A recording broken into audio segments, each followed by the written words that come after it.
But Seattle, to me, in terms of their balance, the pickup of Dunlap, Adams coming back healthy, having some balance on that defense with Metcalf being the stud that he is and Russell Wilson being who he is, I would have to say yeah right now.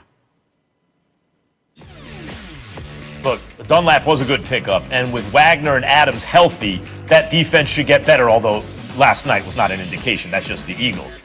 I would say it's got to be the Saints, though. And I went back and forth preseason between these two teams in the NFC. And the reason I think it's the Saints, Stephen A., is actually because of a quirk of the way things worked out. Drew Brees got hurt. So that's bad. But if he comes back with enough runway, the man had a rest. And he's been beaten up by the end of most of these seasons, and he's looked bad in the playoffs in the moment of truth. But this is different now. Now Drew Brees will not have played those bunch of games, probably shouldn't look as worn down. Plus, he's extra motivated because this might be it. Probably the last season. He was thinking about retiring last season, right? So if this is it, he's on the best team that he's been on in years, maybe ever. They picked up Emmanuel Sanders, who's now healthy and playing. Michael Thomas. They have their number 2 receiver, Sanders, to go with Thomas. They have Kamara. They have everything he needs. They picked up Quan Alexander, who can really play, but he had a big contract because he's good. That's how they were able to get him, right, from San Francisco. I think the motivation for Brees combined with the well-roundedness of the Saints, including on the defensive end, makes them my pick in the NFC. I think they're the team to beat. Can't blame you for that, but I feel differently because I think the absence of Drew Brees could potentially come back to haunt them, even though he's going to get it together. And you know that he's going to be precise and accurate for the most part. He's not somebody that necessarily moves the chains with his running ability. So as a result of that, it's compromised them in the past. Now, I know you're looking at Taysom Hill and you're seeing what he's doing, particularly with running the football. So that's a dual threat that Sean Payton can find a way to maneuver and utilize. But in the end, it's still a situation where you robbing Peter to pay Paul. Either Drew Brees is going to get the snaps or he's going to be compromised to some degree because Taysom Hill is going to get the snaps. We don't have to worry about that with Seattle and Russell Wilson. Russell Wilson is going to be there consistently, pretty much for every down, obviously avoiding it if he avoids injury. And his ability to run with the football and move the chains along with throwing the football and having a stud like Metcalf and having Lockett and Carson coming back to run the football and add that Rough Rider element to the equation, along with Greg Olsen. I think that, I didn't see him last night. I don't know how hurt he is or whatever, but you're anticipating that he'll be back at some point being the tight end for Seattle. I just look at the multitude of weapons and the fact that they've improved their defense, and I think this is a team that obviously they can't be ignored. But right now, at this particular moment in time, if I had to choose between the two, it would be Seattle because New Orleans may not have that consistency because Drew Brees has been out and he has to come back. And it's not that he's not going to be great, but if you're going up against greatness, Aaron Rodgers, Russell Wilson, potentially Tom Brady, you got all of that going on. That's a lot to ask of Drew Brees. It's not that he can't do it. Well, I'm just simply saying I wouldn't bet my money at this particular moment in time that he'd be the one to do that over those teams. Not necessarily Tampa because we know what they did to Tampa, but definitely Aaron Rodgers and Russell Wilson. I'll take Russell Wilson over the combination of Drew Brees and Taysom Hill also. Although Drew Brees and Taysom Hill is a lot. But I'll take the Saints defense over the Seahawks defense. And I think offensively, they're comparable in terms of what they're capable of if they're clicking on all cylinders, right? And also, the Saints have been playing their, better football recently, and that's even without Drew Brees. Let me say one thing quick about the upside of having Taysom Hill and Drew Brees not in the same person like Seattle does in the form of Russell Wilson. When Taysom Hill's on the field, especially now that we see he can actually run the team's offense competently, we'll see over time, but at least you can see he can run it competently. When he's on the field, with Drew Brees especially, how does the defense know what's going to happen? We see that he can throw the ball and he can read a defense well enough. He can obviously run. He can block if he has to, and he can catch. All at acceptable NFL levels for a position, a guy who gets real rotation on an NFL team.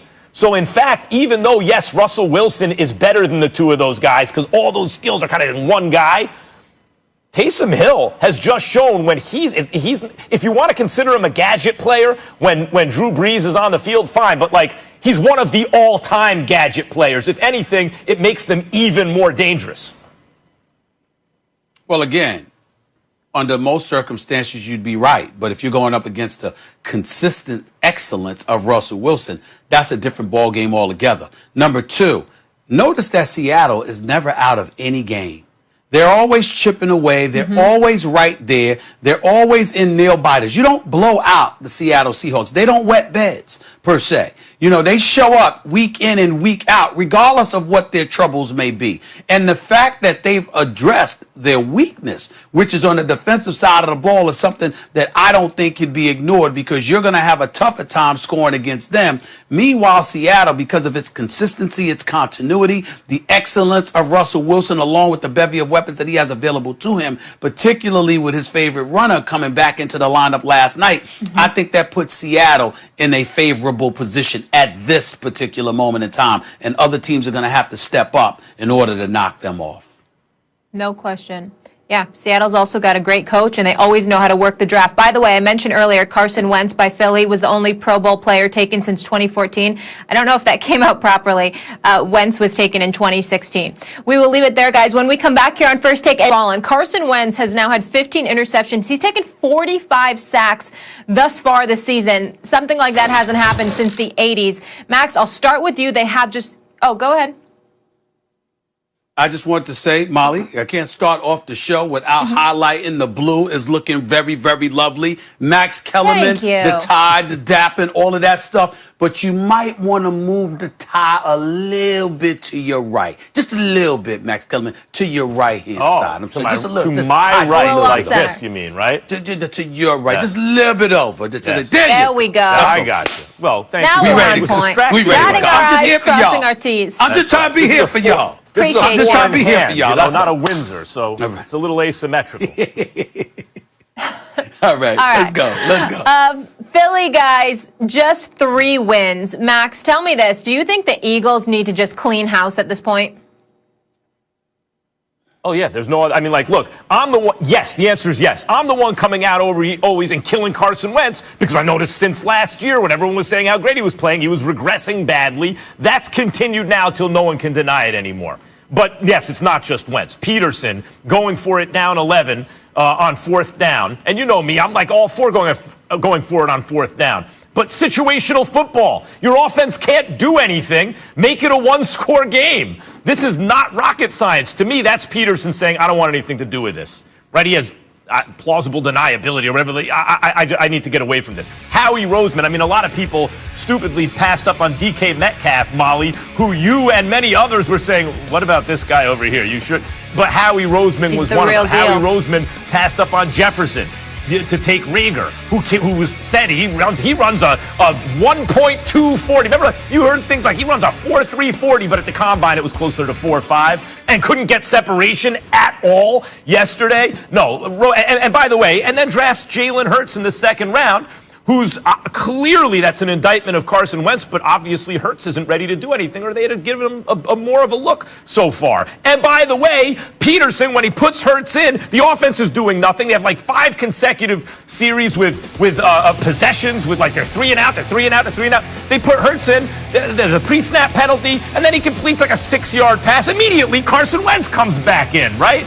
So it's terrible Peterson, but I think it's almost intentional at this point. Peterson's like, I got to distance myself from this. He's a Super Bowl winning coach. He'll get another head coaching job. I think Roseman also, this stinks. The drafting Hurts doesn't make any sense under the circumstances. He keeps missing with the wide receivers, right, in terms of putting something together. And then obviously Carson Wentz. Guys, do I have to keep saying it?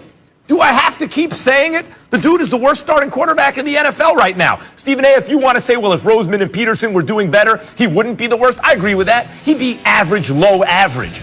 The dude ain't getting paid average, low average. He has an immovable contract. Again, find a taker for the contract. What have I been saying, like, earlier in the season? See if you can get Nick Foles for Carson Wentz. Not that Foles would do any better with this Eagles team, but at least you get out. Like, Foles has a modest contract.